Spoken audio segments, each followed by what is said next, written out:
এই ক্রিস্পি চিকেনটা খেয়ে যেন আমার জীবনটাই পুরো বদলে গেল। কিভাবে বদলালো ভিডিওটা দেখো। হ্যালো, গুড মর্নিং সবাইকে। তো এখন বাজে 10টা আর আজকে আমি রেডি হয়ে গেছি, যাব আমি রাসমেলায়। তোমাদের সাথে অনেক দিন ধরে ব্লগ শেয়ার করি না, ভাবলাম আজকের ব্লগটা তোমাদেরকে একটু দেখাই। আমি বেশি কিছু ভিডিও করতে পারিনি, যেটুকু করেছে তোমরা একটু দেখো, আশা করি তোমাদের ভালো লাগবে।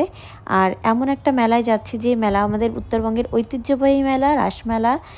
আমি নামার পরে আমার এত মাথা ব্যথা করছিল, কি বলবো, এত রোদ। দিনের বেলা কে বা মেলায় যায়, কিন্তু কিছু করার নেই, যেহেতু আমার বাড়ির থেকে মেলাটা অনেক দূরে। তো রাতের বেলা তো যাওয়া যাবে না, দিনের বেলা গিয়েই কিন্তু ব্যাক করতে হবে।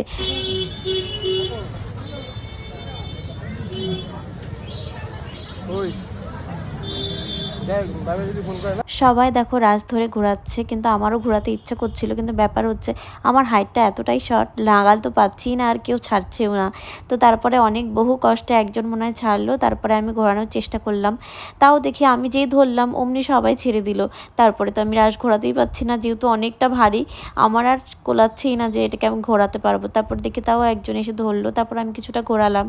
তো যাই হোক, রাসটা ঘোরাতে বেশ ভালোই লাগলো। প্রণাম করে ওখান থেকে বেরিয়ে আসলাম।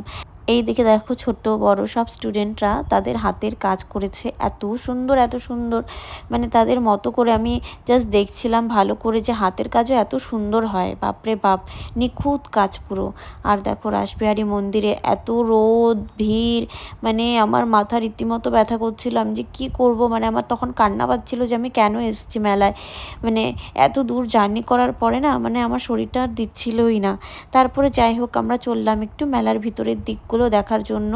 এই যে দেখো লাবুবু পুতুল, লাবুবু পুতুল দেখলেই আমার ভয় লাগে, কারণ অনেকের মুখে শুনেছি নেগেটিভিটি আসে নাকি, না লাবুবু পুতুল থেকে নেগেটিভিটি আসে।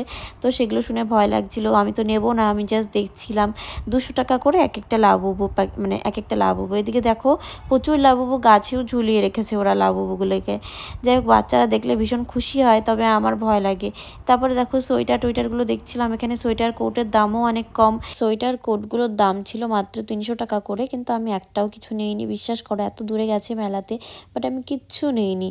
তারপরে আসলাম এই আরামকে দাঁড়ায় বসে একটু ভিডিও করছিলাম। আর দেখো এগুলো হাতের কাজ, এত সুন্দর এত সুন্দর, খাট টেবিলগুলোর কাজগুলো নকশাগুলো ভীষণ সুন্দর।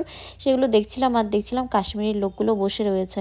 আমি ভাবছিলাম কাশ্মীরের থেকে নিয়ে এসছে নাকি, ভগবান জানে। যাই হোক, তারপরে দেখো এই যে পাটিসাপটার দোকানে আসছি, পাটিসাপটার ক্ষীরের পাটিসাপটা ছিল, নারকেলের পাটিসাপটা ছিল। আমার এত গরমে না এই গরম গরম পিঠাও খেতে মন চাইছিল না। আমি ওই এক কামড় পিঠে দিয়ে চলে আসলাম এই শশার দোকানে। শশাটা দেখে কেন জানি আমার খুব খেতে মন চাইছিল, আর খাওয়াতে আমার কাছে যেন অমৃত লাগছিল, মনে হচ্ছিল এই গরমে আমি সত্যি একটা খাবার পেয়েছি। তৃপ্তি করে খাচ্ছিলাম এই শশাটা। তারপরে এগুলো দেখে দাম